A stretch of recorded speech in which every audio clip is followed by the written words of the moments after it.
And with that, we will go to a very special open session where Sha'Air Hawkins will be speaking to the members of LGBTQ community about this week's Pride Week. Hello, everyone, and welcome back to Open Session, that part of Late Night Patriot where we host live interviews, open discussion roundtables, pretty much anything we can think of. Tonight, we are joined by the member of the LGBTQ office at Mason who will be discussing Pride Week with us, LuLu Geza, a grad assistant with the LGBTQ office. So it's great to have you on the show. How are you doing today? I'm all right. Doing okay? So tell us a little bit about yourself, what you do for the office. Okay, so I'm the grad assistant this year, and the main thing I've been working on besides Pride Week, which has kind of got us all in, I guess, a little bit of a disheveled way right now because it's just so many events. But mostly I've been working on the mentoring program, which is a program where LGBTQ students can sign up for, and then we kind of work on some leadership stuff, and then also just kind of build a community. It's been evolving, and it's kind of cool. Oh, that's really great. So are you going to be a part of that mentoring? Like, you want to be a mentor as well? Well, I've been more ahead of it. I've more been like facilitating. But yeah. Okay, cool. So tell us a little bit about Pride Week's history. Like, how long has it been here in Mason? Yeah, so this is kind of the 12th consistent year. Wow, it may have great. started 15 years ago, but consistently it's been going on for 12 years. Okay.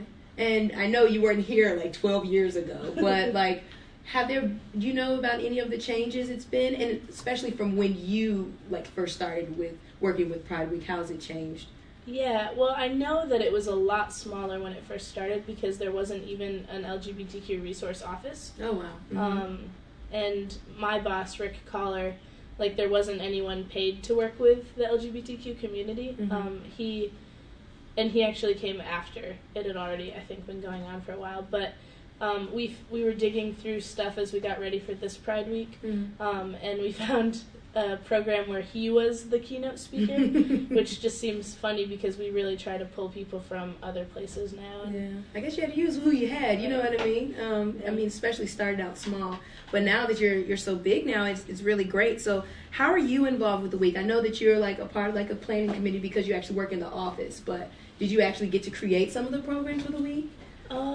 Yeah. I mean, I'll be honest, when I came to the meetings, I didn't really have too many ideas about events to come up with, but I ended up kind of, I guess, being in charge of 2 events. And one of them is called Positively Queer, and it's a safer sex workshop that's really focusing on like body positivity and openness to like the idea that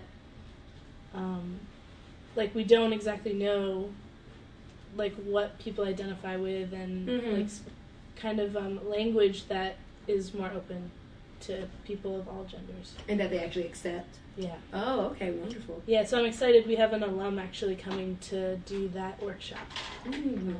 She's at NYU now.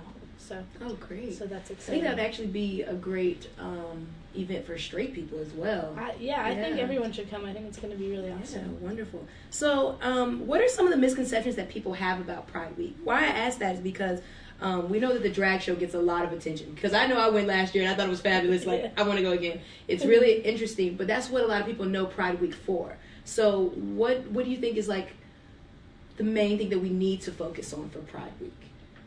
Well, I would say, so our kind of tagline this year is innovations and traditions, which sounds very similar to the Mason tagline, because we have like our staples, like the drag show. We have we usually do a film series where we watch movies. That was on Sunday. But like this year, we also have like events for the leather community. That's kind of new for us. The leather community? Yeah, I can't say anything like an expert about the leather community, but like there was a film and a panel today, and there's also going to be on Wednesday an asexuality workshop.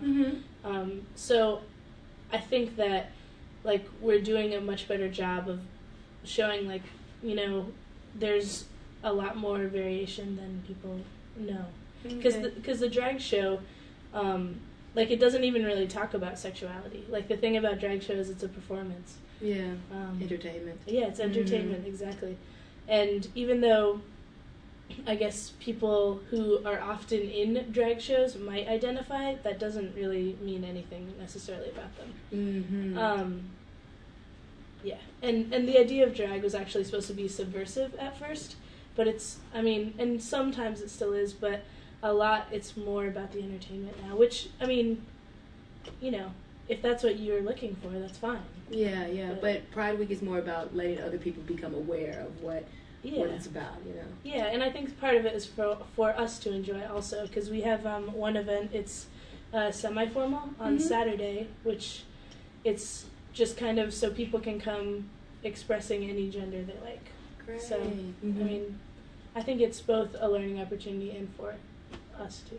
Okay, wonderful. So is there anything else you'd like to add? Like, tell us about some events that are coming up this week. There's one more. We have, like, one thing that's going on throughout the entire week. It's a community service kind of initiative. So, and the issue is queer homelessness. So in the Women and Gender Studies Center, in LGBTQ Resource Office, and in ODIME, and please forgive me, I don't remember all the names for that one. In those offices and in a few kiosks throughout the week, they have, like, a list of items they're looking for, because some stand out.